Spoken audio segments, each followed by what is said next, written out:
President Biden is expected to announce more support for Ukraine. The president's remarks will come just hours after the president of Ukraine made a passionate plea to Congress for more aid as the country defends itself against a Russian invasion. During his speech, President Volodymyr Zelenskyy played an emotional video showing his country suffering. Now, a warning, the video is graphic.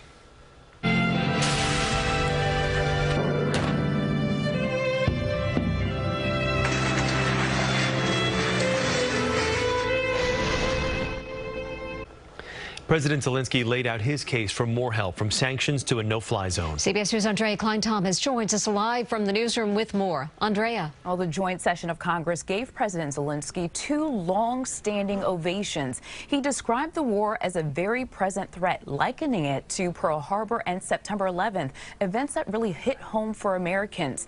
And while lawmakers are unified in their support of Ukraine, there are different views on how far the U.S. should go to help.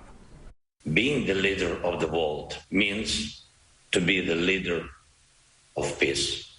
In a moving speech, Ukrainian President Volodymyr Zelenskyy asked for more help from the United States by appealing to the humanity of Congress.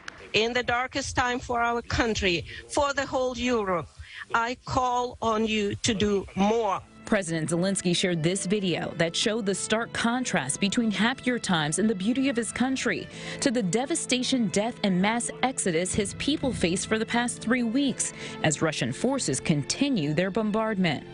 Remember September the 11th, a terrible day in 2001 when evil tried to turn your cities. Our country experiences the same every day, right now.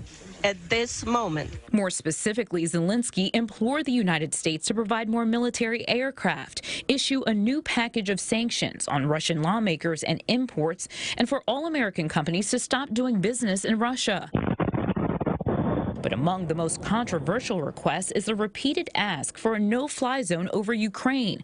President Biden and other lawmakers fear would put the U.S. in direct confrontation with Russia. You put a NATO aircraft against a Russian, someone's going to shoot the other one down, and it's automatic World War III. And I think that's what we're trying to prevent. Slava Ukraine. President Zelenskyy laid out his case and issued a plea, speaking to the power and emotions of U.S. lawmakers. The question remains how long the United States can avoid getting more involved as the war in Ukraine rages on. This is a crisis created by one man, and there is a line that he's got to be stopped.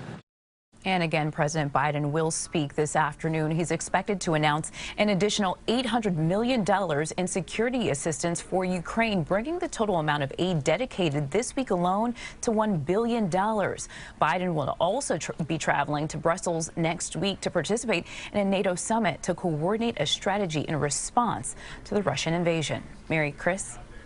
Aundrea Cline-Thomas. Aundrea, thank you. And stay with CBS 2 News and CBS News New York for continuing coverage of the war in Ukraine.